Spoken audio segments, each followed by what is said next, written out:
আসসালামু আলাইকুম। আমি মির্জা মাসার আলম, সবাইকে স্বাগতম আমার ব্লগ ভিডিওতে।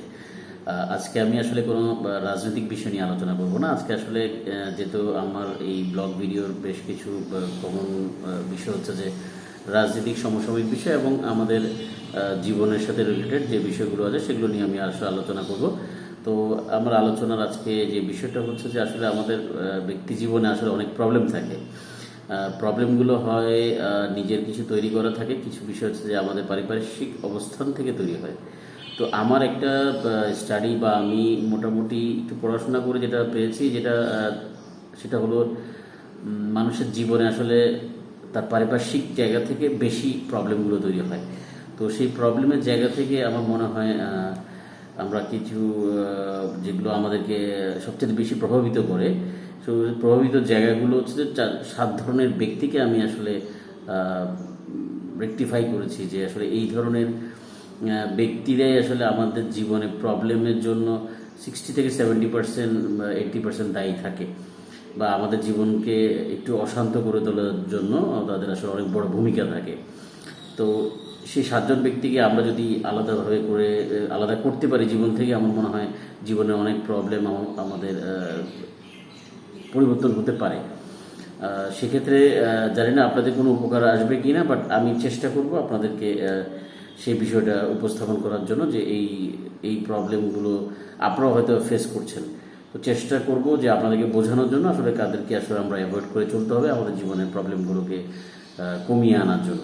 তো প্রথমে যদি আমি একদম খুব প্রথম যে স্তরে যাকে রেখেছি সেটা হচ্ছে ইউজার মাইন্ড সেট আপ। যাদের ইউজার মাইন্ড সেট আপ বলতে বোঝাচ্ছি আপনাকে ব্যবহার করে আপনাকে ছেড়ে দেওয়ার মতো অবস্থা। বিষয়টা হচ্ছে এমন, ছেড়ে দেওয়ার অবস্থা বললাম এই কারণে যে তার যখন প্রয়োজন হয়েছে সে আপনাকে খুব আপন করে নেওয়ার পরে এরপরে আপনার থেকে যতটুকু নেওয়ার নিংড়ে সে নিল, এরপরে আপনার যখন আর তার প্রয়োজন নেই সে আপনাকে ছেড়ে দিবে, অথবা তখন আপনার প্রয়োজনে তখন সে তার প্রয়োজনীয়তা দেখাবে না।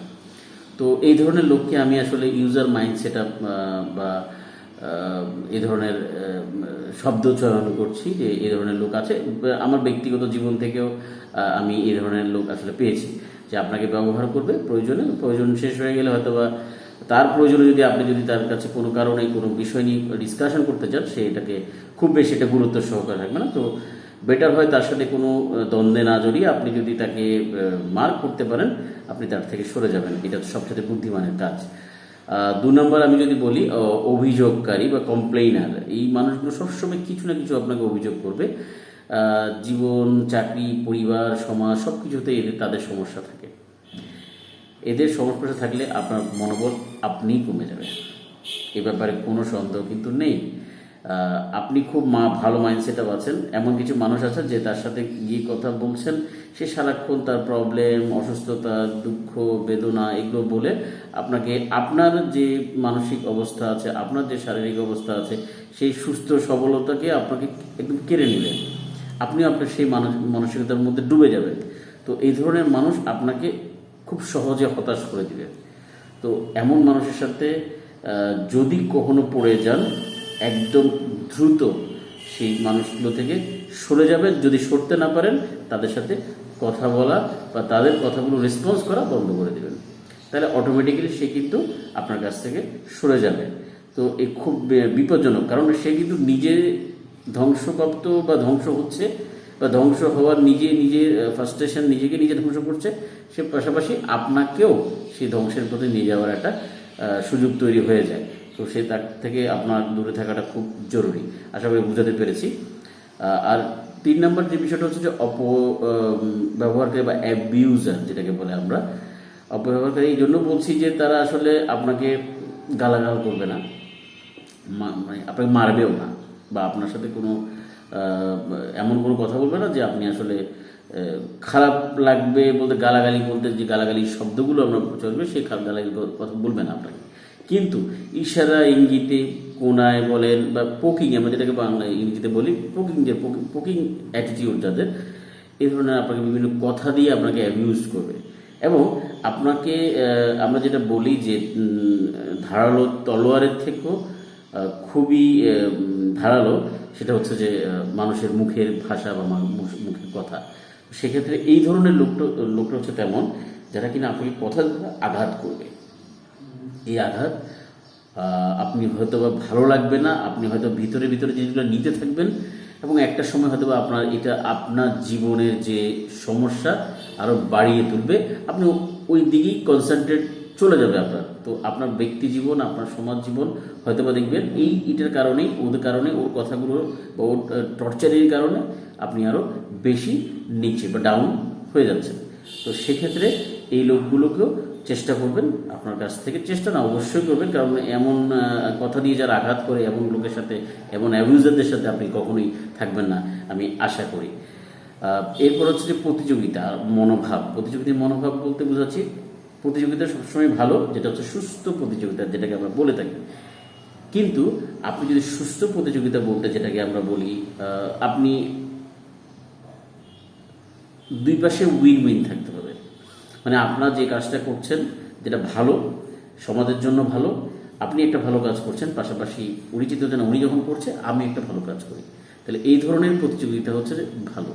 বাট আমি একটা গাড়ি কিনেছি, আচ্ছা উনি একটা গাড়ি কিনেছে, আমি একটা গাড়ি কিনতে হবে। আচ্ছা উনি এই মোবাইল কিনেছে, আমাকে একটা মোবাইল কিনতে হবে। আচ্ছা শো আপ, মানে এক ধরনের শো আপ টাইপের কিছু লোক আছে না, তারা আপনাকে শো আপ করবে এবং আপনার সামনে এসে বোরিং, আপনি ও আচ্ছা ভাই আমি তো এটা করেছি, আপনি শুনেছেন। তো এই ধরনের কিছু বিষয়ে আপনাকে সে বিরক্ত করবে। তো এই ধরনের প্রতিযোগিতা, মানে অসুস্থ প্রতিযোগিতা, যেটাকে আমি অসুস্থ প্রতিযোগিতা বলি, সবসময় মানে আপনাকে একটা আনহেলদি কম্পিটিশনের মধ্যে রেখে দিবে আপনাকে। আপনিও হয়তো বা তার এই আচরণ থেকে নিজেও একসময় কী হবেন, ওই আচরণের মধ্যে ঢুকে যাবেন। তখন হবে আপনার যে একটা সুন্দর সাজানো অবস্থা, সে সাজানো অবস্থা দেখবেন দিনকে দিন নিচে যাচ্ছেন আপনি।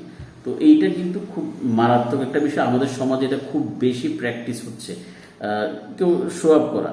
আর এখন সোশ্যাল মিডিয়া তো শো আপের সবচেয়ে বড় জায়গা আমি মনে করি। আচ্ছা উনি খুব সুন্দর সুন্দর ছবি দিচ্ছে, আচ্ছা আমিও আজকে থেকে খুব ভালো ভালো ছবি দিব, কিন্তু সে তার ক্ষতি করতেছে, প্রতিদিন ক্ষতি করতেছে। সে ওইদিকে তার স্বাভাবিক জীবনে কনসেন্ট্রেট না করে তার জীবনের প্রতি সে কনসেন্ট্রেট করা শুরু করছে। তো এভাবেই আমরা কিন্তু আস্তে আস্তে নিজেদেরকে নিজেদের জায়গা থেকে দূরে সরিয়ে ফেলছি। এবার আসুন আমরা পঞ্চম বিষয় নিয়ে আলোচনা করি, ম্যানিপুলেটর। খুব চালাক এবং ধূর্ত এই সম্প্রদায়গুলো। মনে রাখবেন সবসময় বুদ্ধিমান লোকের সাথে চলবেন, কখনো চালাক লোকের সাথে চলবেন না। চালাক শব্দটা খুব ভয়ঙ্কর। আমরা চালাক শব্দ একটা প্রাণীর সাথে সবসময় মেন করি, সেটা শিয়াল। শিয়াল কি বনের রাজা হতে পেরেছে? বুদ্ধিমানকে সিংহ, বনের রাজা, তাই না? তো সেই জন্য আপনি চালাক লোক থেকে সবসময় দূরে থাকবেন। প্রচণ্ড চতুর, আপনাকে ইনিয়ে বিনিয়ে বিভিন্ন জায়গায় ওই যে এক নম্বর যে নিয়ে আছে তার কাছাকাছি কিছুটা, তবে এটা স্পেসিফিক্যালি প্রচণ্ড দ্রুত থাকে এবং প্রচুর আপনাকে ভালোবাসবে, ভালো ব্যবহার করবে, কিন্তু আপনি সেটা টেরও পাবেন না যে আপনার কত বড় ক্ষতি সে করে নিয়ে চলে যাচ্ছে। তো সেজন্য চেষ্টা করবেন চালাক লোক থেকে একটু দূরে থাকবে। সে সব জানতে এই ধরনের টাইপ লোক থেকে সবসময় দূরে থাকবেন।